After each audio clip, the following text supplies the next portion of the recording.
What is going on, guys? It's Matt here, and in today's video we're going to be talking about the new Korea MapleStory update called Destiny and what was showcased. Before we get into things, we can expect this update to come to GMS in the summer of 2022. We have an awesome roadmap for the update to look at. The first part of the update, which is coming December 30th, includes a lot of quality of life updates, new difficulties to current bosses, and a new boss set. At the end of January, we are getting the Explorer Remaster, a balance update to all the classes in the game, and an Explorer-only event. At the end of February, we are getting a new boss called Kalos, and the Eternal, or maybe Eternal set, which is a 250 equipment set that has a top and a bottom. Finally, Nexon has learned from past mistakes and stopped giving us those damn overalls. And more to come. At the end of the showcase, we have a title card saying MapleStory Universe. I have no idea what that could mean right now, but it is definitely something to look forward to. Now, let's take a closer look at the first part of the Destiny update. Okay, so before we start, I want to give a big shout out to Max, aka Orange Mushroom, for providing us information and translating everything, so thank you, Max. We're going to take a look at the first part of the update, which, like I said, includes a bunch of the quality of life stuff. Seems like they're going to be revamping Maple Guide, which is great. I think it's been a hot minute since they've done anything to Maple Guide to like really make like substantial change, rather. It looks like we're going to be getting one-time rewards for different milestones. Including extreme growth potions, metal, title, mastery books, expansion coupons, which is great. We're finally going to be able to skip the like pre-quests for Arcane River. So for Vanishing Journey, for Chuchu Island, Vanishing Journey. Oh my god. Said that twice. I meant Lachlan and Asphera and Arcana. We're gonna be able to skip like all of those pre-quests as long as we've done it already once before on a different character, so that is amazing. Finally, we are going to be able to skip the pre-quest for certain bosses like Papalatus, Fawn Leon, Arcarium, Pink Bean Cygnus Magnus, just like the Guardian, not just like, but also Guardian Angel Slime. So if you've already done it once before on a different character, you don't have to do it over again. So amazing, you know. Finally, we are getting a Black Mage practice mode. I think it's been enough time now where people are already liberating and whatnot, and you'll be able to basically do it up to 20 times per day. You know, that is the daily limit regardless, you know, in total for practice mode. But, you know, just being able to practice Black Mage and not have to be wasting, you know, all that money and all those sparks is going to be really helpful for a lot of parties. Following that, you no longer have to do the Labyrinth of Suffering every time you want to do Varishilla, which is thank you. That's awesome. For Saren in P2, the face changes. You don't have to duck anymore to be able to avoid, you know, dying. You just stand up, which is great. That's a very welcome change. They're improving the 5th job advancement quest. You don't need 100 Star Force anymore to complete it. For the Dark World Tree quest, you no longer have to find a portal and you just have to kill monsters now. You no longer have to kill 10 Happy Erdas, just only 1 Happy Erda for the Another Power Arcane Force quest. The fake Arcane symbol will now give you 40 Arcane Force instead of just 30. So yeah, that's pretty cool. For link skills and keyboard shortcuts, we now have presets. That's great because, you know, for me personally, you know, I like having one preset for like training, one preset for bossing, for link skills, that is. So it's cool that they're still not increasing the limit, you know, which is really unfortunate. Still only 12 link skills. I don't know why, I don't understand, but it's a step in the right direction. You know, more presets to more things in the game. Thank you. This is what we want, and hopefully we'll eventually get equipment presets. But yeah, so 3 presets for link skills and 3 presets for your keyboard shortcuts. So again, you know, you might have a preset for training and for bossing.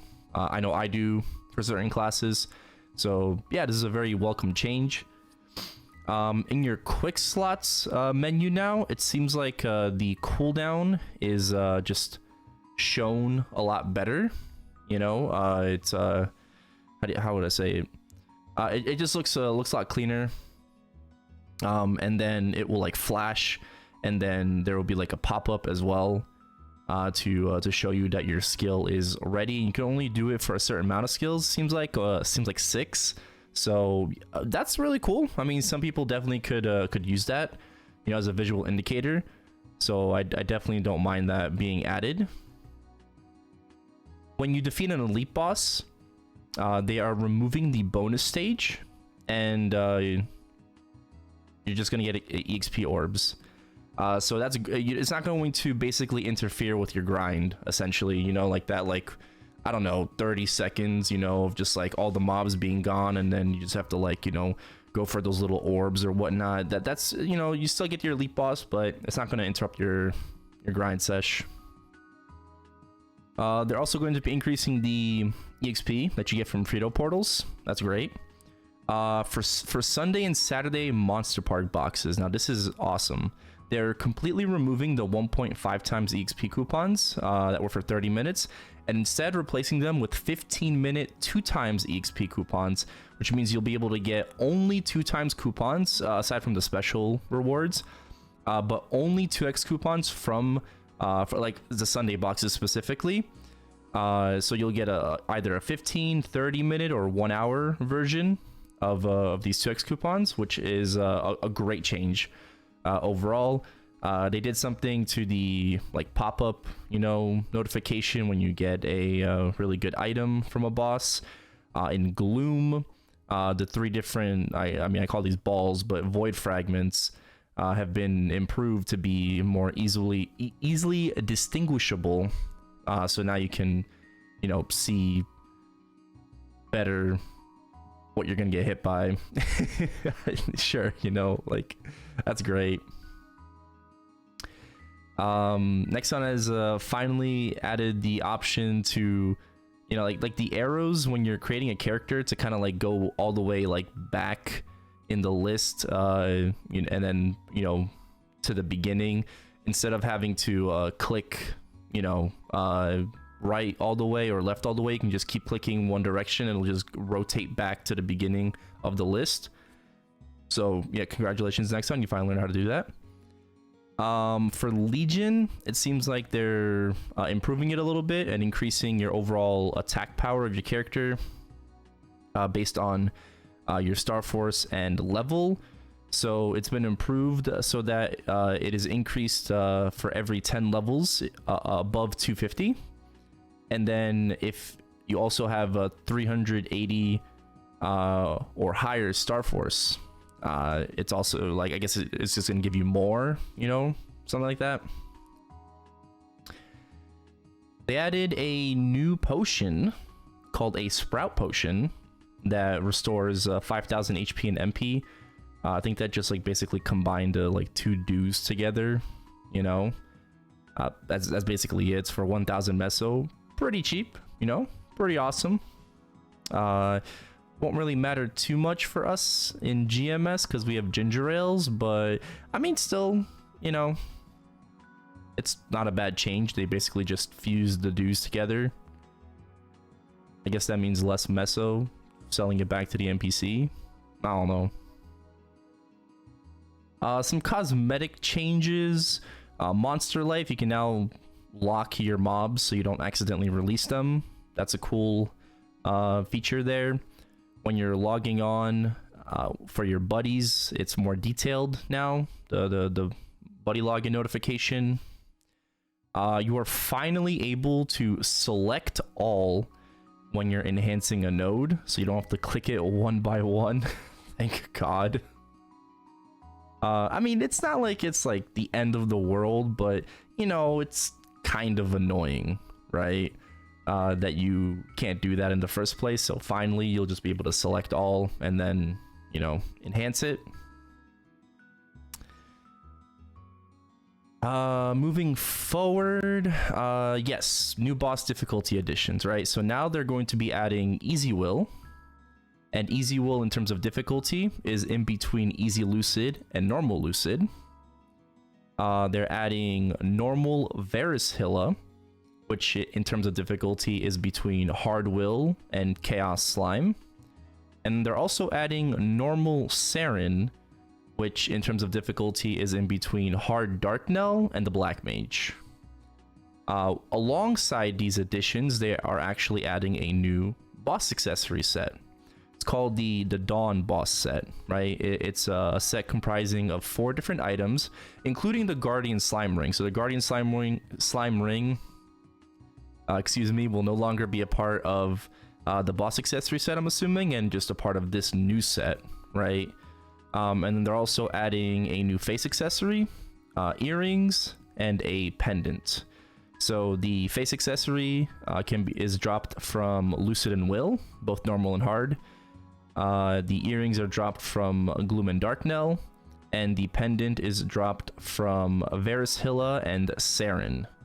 And just like the Guardian Slime Ring, the Chaos version or the hard version of the bosses have a higher chance to drop this accessory. So just keep that in mind. And in terms of the set effect, here you go. It's all right. You know, I don't think it's going to be anything, you know, defining or game breaking for us. I mean, with a 140 face accessory, you will be able to transpose this into a Sweetwater tattoo. You know, for GMS specifically, you'll be able to transpose this. So that's something that you might want to consider. You know, this is coming in the near future, so keep that in mind. If anything.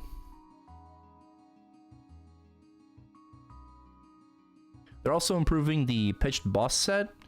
They changed the 6 set to include an extra 10% IED. And then they're also adding the 8 and 9 set, which gives more attack, magic attack, all stat, 10% boss damage, and then 5% crit damage for the 9 set. So this is going to make pitched boss a lot more appealing, considering now you're getting 30% boss damage and 20% IED if you go 8 set. And then if you go 9 set, which I don't think anyone in GMS would do unless you don't have a potable badge, which I mean, there are people, right?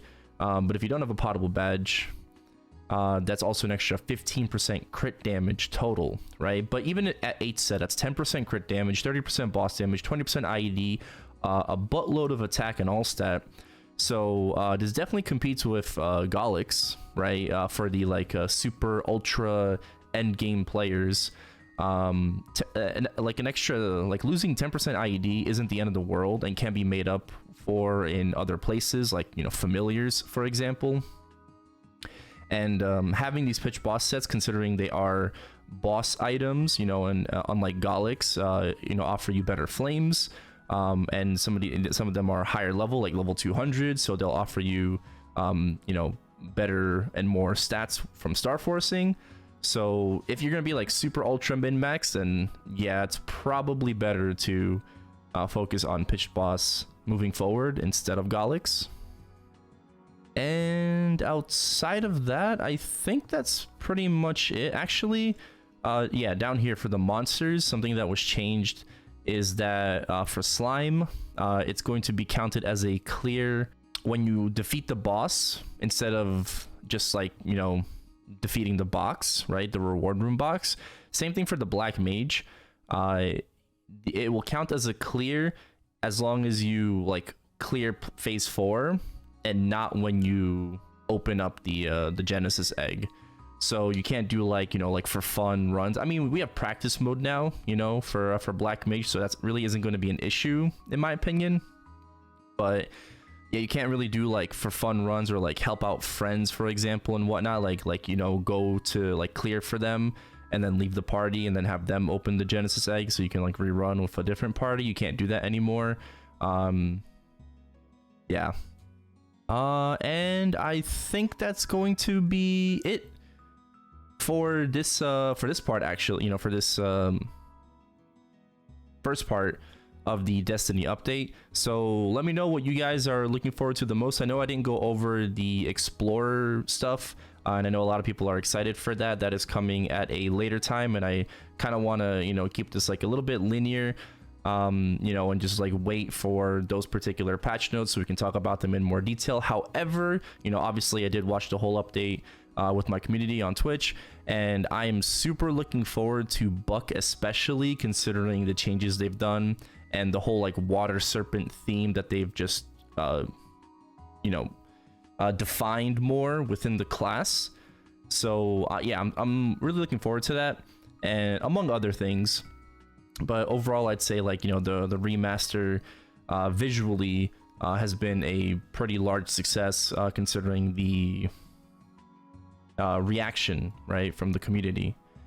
So yeah, I'm definitely looking forward to it, and I definitely will cover it in a future video when we get to that point. However, I did watch Copper Sand's video, and he did cover that, so I highly recommend you go check out Copper Sand's video about the Explorer remaster. And yeah, that's basically gonna be it for this video. So thank you guys so much for watching, and I will see you all next time. If you guys enjoyed the video, be sure to subscribe to the channel, like the video, and leave a comment down below. Special thanks to Rooney, Brandon Lee, Yo MJ, Not Chaos, Eric Garritti, Balloon, Prime Gaming, Cultured Anime, Justisu, Restored, Thick Thighs, Jason, JP, Picklenear, Joshua Alvarez, Mr. On Arc, although I think that's Crane backwards, and everyone giving money for pizza for being members and supporting the channel. If you would like a shout out, click the join button down below or check the description. Thank you so much for watching, and I will see you all in the next video.